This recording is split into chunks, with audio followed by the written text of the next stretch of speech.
What if I told you that global warming is largely the result of capitalism? Hi, my name is Sebastian Bernhardt, and I am a third-year chemical engineering student at Drexel University. I'm here to tell you about the link between capitalism and global warming. Really quickly, this video will not be proving that global warming exists. Plenty of people have already done that.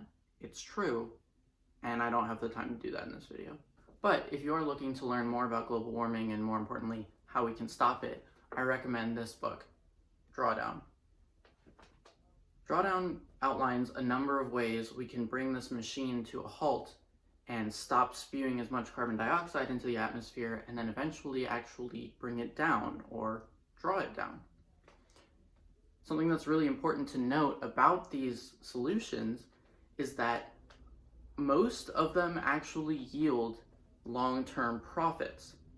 There might be an upfront cost, but in the long term, we collectively profit by implementing these solutions. After all, it's never been more expensive to leave a light bulb on overnight. So what do drawdown solutions have to do with capitalism? Well, no matter how you crunch the numbers, reducing food waste is a top 3 solution to global warming. So why are we wasting so much food? Well, here is a scandal that recently surfaced on no other than TikTok. Yeah, that's right, the social media app, where a Dunkin' Donuts employee decided to take some of the leftover food at the end of the day that he otherwise would have been told to throw out and actually donate it to firefighters and homeless people. Well, Dunkin' wasn't happy with that, so they fired him. After all, if you feed a homeless person at the end of the day, they won't have to beg hundreds of people for just enough money to buy one of your delicious donuts. Wouldn't that be a shame? So why isn't everyone on board? After all, we outnumber Dunkin' Donuts CEOs. Well, public opinion is a malleable thing, and wealthy capitalists have tools at their disposal that you and I could only dream of possessing. Here's Governor Abbott of Texas. He's telling all of his substituents and everyone else that tunes into Fox News that the reason that his state suffered a tremendous power failure is actually because of frozen wind turbines, and not the truth that natural gas energy losses contributed greater than any other in his grid failure. So why would he lie to his substituents? Well, just a little bit of research yielded the result that his largest individual donor in his last re-election campaign was none other than an oil and gas businessman. Another way that wealthy individuals spread misinformation is a little bit harder to spot. Besides politicians, an increasing number of people get their views from the internet and social media.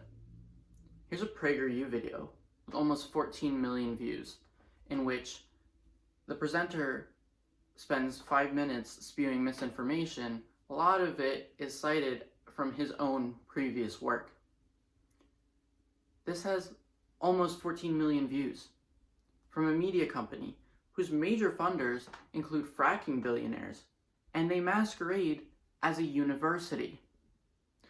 One of the many rapid-fire claims in this video is that corporate media has a profit incentive to cover climate change. So, is that even true? Do corporate profits thrive covering global warming? Well, here's Chris Hayes of MSNBC, the outlet whose audience is probably most likely to be interested in global warming topics, saying that when he covers global warming on his show, it's a palpable ratings killer. If you don't believe him, he's just one guy. Well, Media Matters has done an analysis on this and shown that there's a general downward trend recently. In fact, PBS has been the best outlet for climate change as far as hours covered.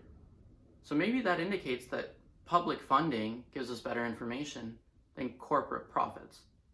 The list of ways in which capitalism is keeping us from fixing global warming goes on and on.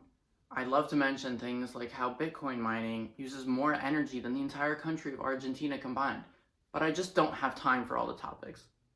So if I've won you over even a little bit, you might feel daunted right now. What can you do? First of all, stay informed.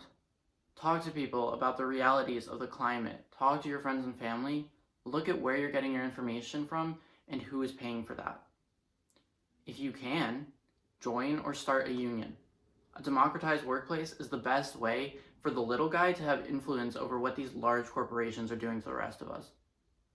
If you feel like it, share this video, or look into videos by people a lot smarter and better at this than I am, like the Gravel Institute. But most importantly, vote for politicians who will stand up to corporate interests, because there is no drawdown without anti-capitalism. Thank you for taking the time to watch this video. I am going to put a more robust version of my arguments in a Google Doc. Should be available in the description. As I said just a second ago, check out the Gravel Institute. I'll link probably a couple of other YouTube accounts that I think are worthwhile for this type of information. So feel free to check them out. They know how to make videos way better than I do. I'm just an engineer. This isn't my thing. Thank you.